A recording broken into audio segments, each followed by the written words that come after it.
On a bright full moon night, during the 22nd regnal year of King Sejong, he was performing a magic ritual on a boy.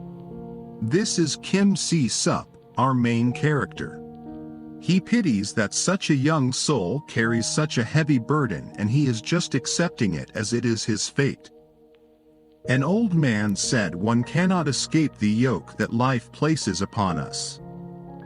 Then, the king said sorry to both the boy and the girl.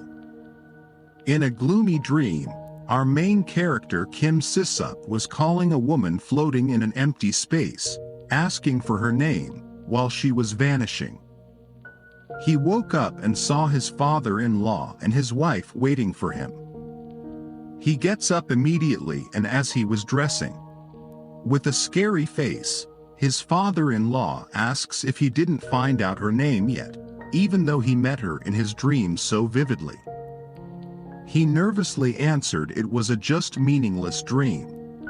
Si-seup consoles his wife as he sees his father-in-law about to unsheath his sword, saying that it was just a little girl in his dream that wouldn't be able to compete with her beauty.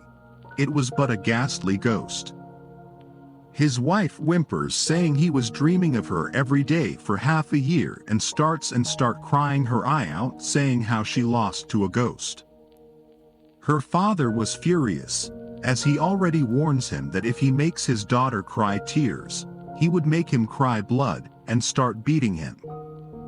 On a clear day in the capital city of Hanyang, Kim Si-seup's subordinate asks him if he was cursed when he was younger, as his life is quite ill-starred.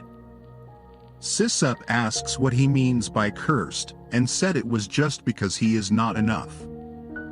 "Well, isn't it because you're too much instead of being not enough?"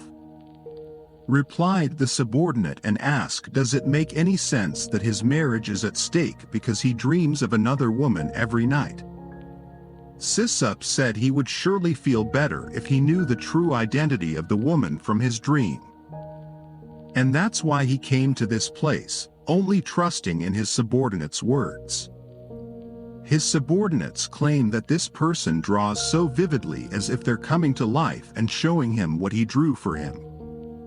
He also mentioned that there have been a lot of scary stories spreading around from this place. He had heard that there was a person who was blinded after receiving a painting from this painter, and said it might have been a punishment for wanting someone who doesn't even exist in this world. Kim Si-seup asked him after hearing all of that, if he still bought the painting. The subordinates answered yes. Kim Si-seup decided to just go in. A big dude was at the door. He asked to pay half a roll of cotton to get inside. As he goes inside, he told his subordinate to wait for him outside. The inside was gloomy. He slides the door and finds the room full of ink and paper mess. He sees a guy with a blindfold and assumes he is blind. The guy greet him and said a nobleman has come to such a lowly place. He told Si-seup to move the clutter off to the side and sits as he pleases. Si-seup was scared of how the painter was looking at him. The painter said, "Being able to see the world is not everything. It's not something a painter should say, but it is my job to see things like that, so the buyer will too," and asked Si-seup has he ever heard of the 3 realms, 6 paths. He replied by saying he is a Confucianist scholar who studies the words of the sages and guesses that things like Prada or animal path are only spoken by Buddhists. The painter then told him that, even if he is not Buddhist, perhaps there might be other worlds that they don't know about. He said that there are 3 realms in the world of Buddhism, and from there, it's furthermore separated into the 6 paths. These are just rudimentary separations, but if they break it up like that, an endless amount of worlds that look alike could exist. Can't each of them be different and alike at the same time? Si-seup thinks he had lost his mind. The painter continues with his different universes theory. Any different galaxies are far from being different and getting closer. This repeats itself, and he said these worlds affect each other, and both of these worlds experience turbulent times and as well as peaceful times as well. And every so often the worlds overlap into each other. He wondered how many galaxies there are, and if it continued like this, wouldn't it become one? He thinks there might be someone from a different galaxy peering over here, watching them play by drawing them. Si-seup had it enough and decided to leave, as he only came here to get a drawing. As he leaves, the painter said that, what if that someone was the woman of his dreams? Si-seup was shocked at how he knew about his dreams. He said that the moment these worlds overlapped is when he has met her. Just as if it was fate. He started laughing and said that he can't do this anymore. Si-seup was confused. The painter told him that, because of all the people that come and ask him to draw a lady they see in their dream, he just made up that story and blurted it out. He do it as a way to get a good atmosphere while he work. He hands him a blindfold to put on, saying it will help him remember the woman of his dream a lot more clearly. He told him to cover his eye and describe the image exactly as it is. The woman appeared again. Her clothes were simple, yet elegant. Her figure, thin and weak. She covered her face with a shroud, but he knows her forehead and eyes are beautiful even if he can't see her. It seems her eyes will tear up, but she's determined for something, with a firm intention. But then, something strikes her. It headed toward him. He starts panicking. The painter asks if he sees something different and told him to take a closer look at it. Si-seup had no idea what it is, and guess it was a dragonfly. It then again headed towards him, and he falls to his back. The painter immediately takes Si-seup's blindfold and thanks Si-seup for helping him caught it. It was an annoying pest that was been going around lately. It originally came for his eyes, but since he now caught it, it's all over and uses magic on it. It was an eye-borrowing silk. A monster. This entity affects both animals and humans, burrowing into their eyes, attacking this manner as a silk-like thread. Si-seup can't believe anything, but then the painter showed him the drawing. It was the exact woman of his dream. The painter then apologized for his behavior, saying he had his own reasons, and it is hard to explain. However, if he happens to meet that woman again, he should save her, saying that she was a pitiful child and he unintentionally trapped her in a painting. Si-seup asks if he could really meet her in person. The painter gently pushed him out, saying he should get going now. He shut the door and left Si-seup confused. The big dude said to him if he had finished, he should leave. Si-seup turns around trying to ask the painter's name. But then, a light glows from the room. The big dude and his companion rushed in. The painter mysteriously disappeared. The big dude was furious. Yun escaped. He trapped him here and make him pay back his debts. Si-seup wondered how did he disappear in a windowless room. Those guys turned up to Si-seup and asked was it his plan to smuggle him away from the start. How and where did he hide him? Si-seup said it was his first time meeting him and know nothing. Si-seup saw a painting on a wall and distracted them, saying there could be a hole behind that. They checked it out and found nothing. Si-seup had fled the room. He told his subordinate to run, and they run for their life. They hide under a bridge. The bad guys stop at the bridge, furiously wondering when did he slipped off.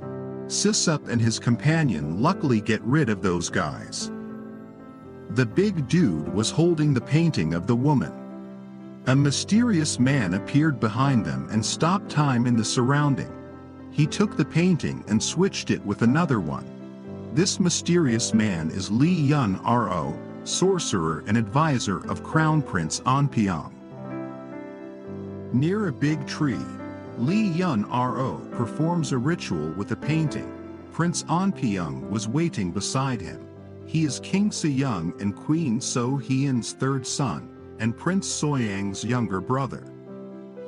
The prince was a little scared of the place.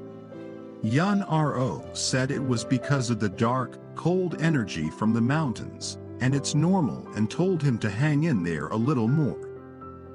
The sorcerer called the souls of all living things to rain down across the stream.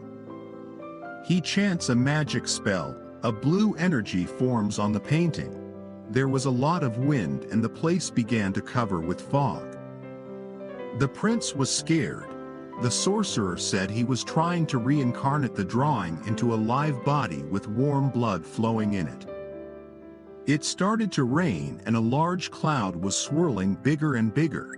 He tried to call the spirit and ask if it has ears to hear the words he was saying. The spirit begs him to let her go. He shouldn't be doing this. He said that it was his karma to show this world something that should not be done by using his sorcery. So there is nothing he can do. The prince peeks out and asks if that was the thing he mentioned. He replied that this was the spirit that was wandering around the 6 paths of the Triloka until it flowed into his dreams. Then Ong-yoon planted the spirit into a drawing, and Kim Si-seup, a young man with a close connection with drawings, recreated the spirit in his dreams. And now, he is reincarnating her into a living body. The prince worried wouldn't there be any consequences. The sorcerer said there will be consequences and they just have to hope it won't get to them. And asked the prince to give her a name and tie her to the grounds of their world. Saying that, once he uses his blood to write the name to give her, the trap to catch his closest sibling yet his greatest enemy, Prince Suyeon, will be done. The prince was nervous. He looked at the spirit. The scene then switches to somewhere near Mount Daeja in Goyeong. A group of people marches to the place to hunt led by Prince Suyeon. They are the prince's subordinates. They beat their drums and make noise. The animals start to flee. They start their hunt and chase the animals, hunting them down anything on their way. While a group of 3 people were killing a deer, one of them was suddenly attacked by a tiger. The other one shouted "Tiger," noticing everyone. The tiger leapt towards him, and another group comes to help him and shoot the tiger away with arrows and launch their attack to kill it. But the injured tiger was too strong for them and almost killed everyone there. With a big roar, the tiger jumped to kill the one on the ground. Blood spattered, but it was the tiger that was getting killed. The prince killed it on the spot, saving the man. The prince and his army were taking their rest by the stream. His subordinate asks if they will be spending the night out here. He agrees, saying he will only feel suffocated if he goes back to the castle anyways. The subordinate told him if that's the case, they could visit the place that a hunter who lived nearby mentioned to him a while ago. He said that if they go into the valley just over there, there'd be a tile-roofed house. The prince finds it strange that there's a house and a tile-roofed one at that in such a deep place within the mountains. His subordinate replied that that's why the hunter was shocked upon seeing it as well. He was afraid that the place could be spooked. But what's strange is that it's said there's a beautiful lady that's hard to come by in that house. But the hunter was so scared that he left the place without seeing it. He added that since that could be a transformed fox, so should they go for a hunt? The prince was interested and asked him to ask that hunter to be his guide and said it won't be a hunt. He wanted to listen to what he had to say and warned him to not do anything stupid, or he will kill them. A few years later, the prince and the hunter were riding their horse on the mountain. They stop as they can't go any further on a horse. The prince takes the torch and told him to wait as he will be back in 2 hours. He goes on his own. He stood on top of a cliff and admired the view. From there he saw light from a thick forest. He went there. As he was getting close, he felt relief, but he suddenly felt something and was ready to draw his sword. But there was nothing. There, in a strange house, the lady was preparing his meal. She pours a drink and said he must be hungry after such a long journey. He sat down and told her, even though she always prepared the drink for him, yet she chose to not be with him. She told him again that he must not come looking for her. The prince said that even though she says that every time, he can't help but come back. She always prepared the drinks for him like she knew he was coming, since the first time he came. He is not scared as nothing dangerous has happened yet. The woman said that he is not afraid because he doesn't know what kind of being she is. The prince calmly said, did he get bewitched by a fox? He said that this place can't be found at all during the day. He claimed to take a lot of innocent lives with his hunting, and she might be the only descendant of General Cho Young and is looking after his grave as the grave is said to be nearby. Or she might be after him, a royal family of Joseon. Or maybe she was hidden by Minister Kim Jong-seo and his people so he won't go near the emperor. He claims to not care about all his wealth, honor, and power if he can have her.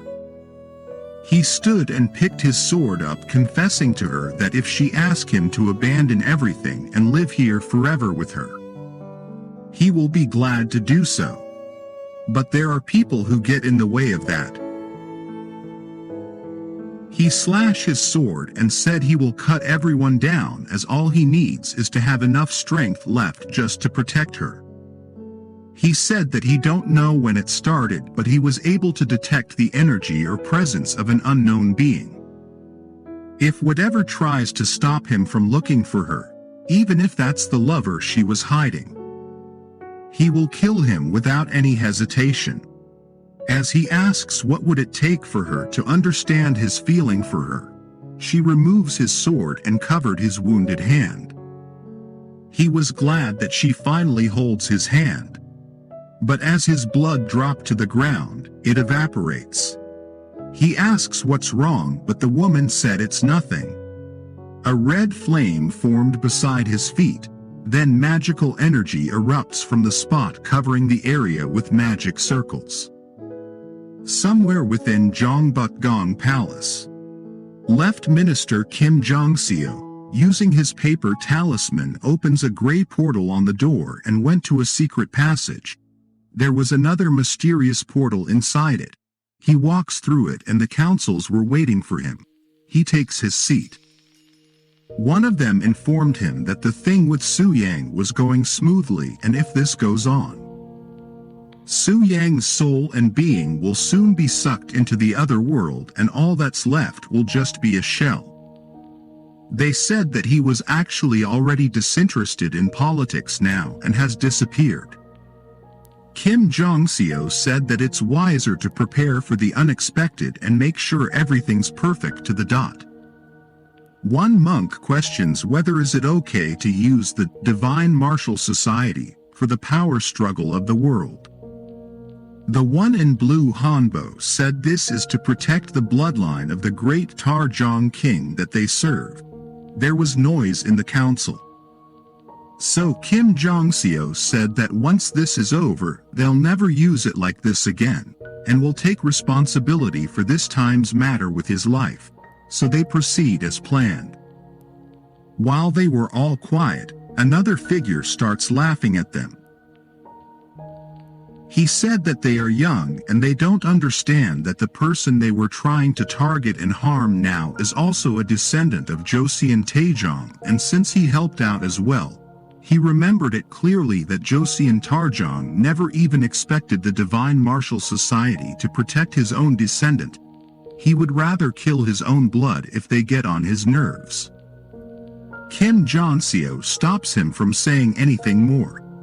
The figure then said he submits to him regardless of what the results are. Joseon told them they'll meet in half a month and left the place. In a Shaolin temple, Si-seup was training with the staff. A young boy instructs him the correct technique, but Si-seup failed and hit the ground with his face. The boy mockingly told him that if he carried a spear into the world, he'd die right away, and said that this is because he had a weak body because of studying all day, and told him to bow 108 times at the main temple every day. Si-seup said he would even walk up the stairs to the main temple to train his lower body if he can't complete 108 bows. The boy told him there aren't even that many stairs to train and teases him that he keeps having those indecent dreams because of his stupid ideas and neglecting his training. An old monk appeared and told the boy to sweep the autumn leaves and told Si-seup to dress in proper attire as an important guest will be visiting suddenly. Si-seup asks who exactly is coming for them and that they need to pay attention to their attire. The monk said he don't know the detail, but he heard it to be the prince that is coming. Si-seup thought it was not right to meet someone like that in such suspicious times. The monk asks him isn't he also came here to achieve fame and prestige, and said this is a great opportunity to be connected to a powerful individual, this deep in the mountains. He added that Si-seup's father made a generous donation for him to gain success before he returned home. Si-seup agrees and changes his attire. He overthinks and doubts whether will he be able to obtain success, as he can't sleep and focus well on his studies because the woman in his dream keeps appearing more and more frequently, and his wife left him for that. He came to the temple to study because he wanted to avoid his worried father and with the hope that he would be able to escape those dreams with the help of Buddha. But it was futile as he grew to yearn more for the woman that he had never seen before. The prince arrived and the elders were greeting him. The monk thanked Prince Anpyeong for coming all the way here on such a tiring road. Si-seup was late and the place was already crowded. He tries to squeeze through them, but they knocked him down.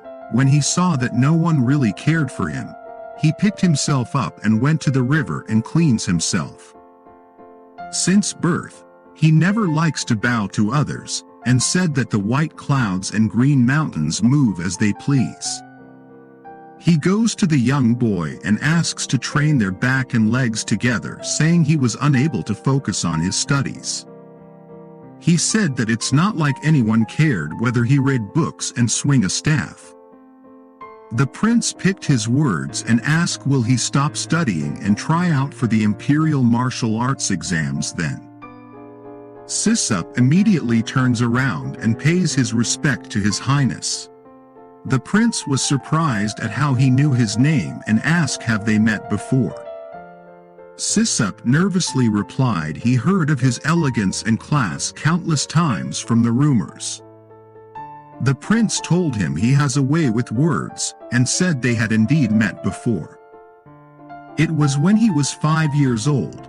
He was pretty good with words back then, and King Seoul called him into the palace, as they said there was a child genius that was good with studies. The king rewarded him with 50 rolls of silk, which he tied to his waist and dragged them away. Si-seup apologizes as he can't remember any of it. The prince wondered if he'd lose his intelligence as he grew up. The prince said he was looking for incense for the imperial ancestral rites and heard that there's a famous one in this temple and came here. And also happened to hear that he, who was a famous child genius, was staying here. And if he was still smart, he was thinking of exchanging poems with him, but Si-seup was already sweating so badly. He apologizes again for not unable to meet his expectations. The prince told him it's all right, as reciting a few lines of words does not mean one is intelligent. He points toward the hills and asks him whether if he was able to see the energy. Si-seup replied, "Is he talking about the 5-colored haze-like thing?" And said, "It'll probably rain tonight." The young boy thought they were talking about the peak, Baegundae. The prince guessed only the two of them could see it and told him that possessing a talent that no one else has is also considered intelligence too. Si-seup can't believe that only the two of them could see the thing. The prince told him that being able to see past the 3 realms' 6 path even vaguely could be considered a very rare talent. Si-seup suddenly remembered the painter told him exactly like the 3 realms' 6 paths. Si-seup immediately asks the prince what exactly is that thing. The prince wondered if it could be a haze or a dust, or it could be the breath of a living being.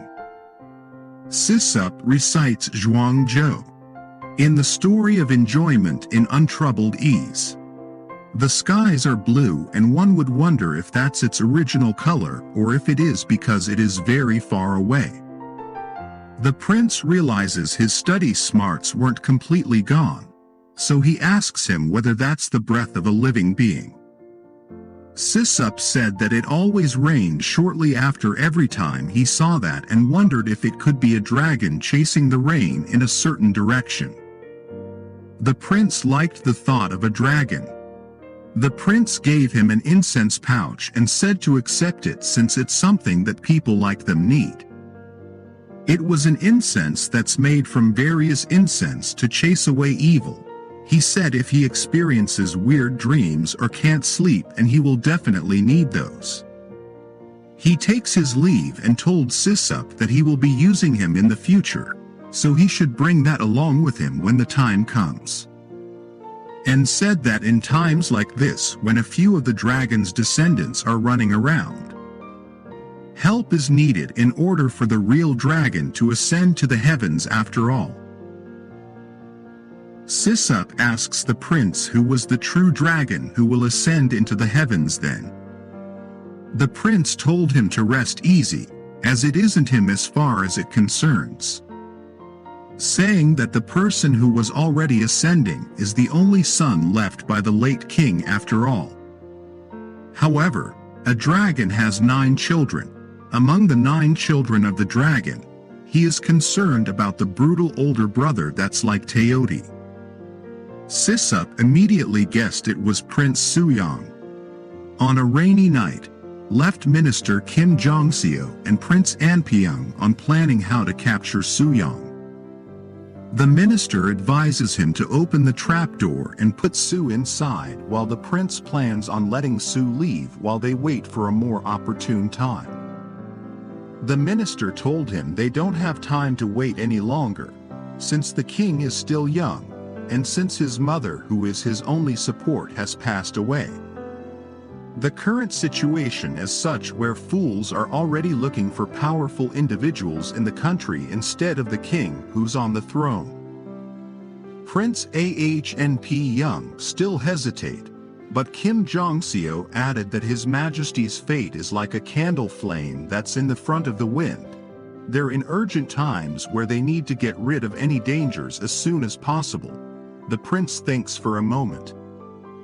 The scene then switches to Si-seup, looking at the incense pouch the prince gave him, and trying to connect the dots with the words the monk told him. He was still so confused. He heard a noise near his door. A flash of lightning then lit up and found a silhouette of a person. Si-seup was scared, but it was the young boy, asking him if he was sleeping. Si-seup let him in. The boy asks him for a favor. Tomorrow's the day that his master meets his mother. Si-seup asks if his mother's still living outside.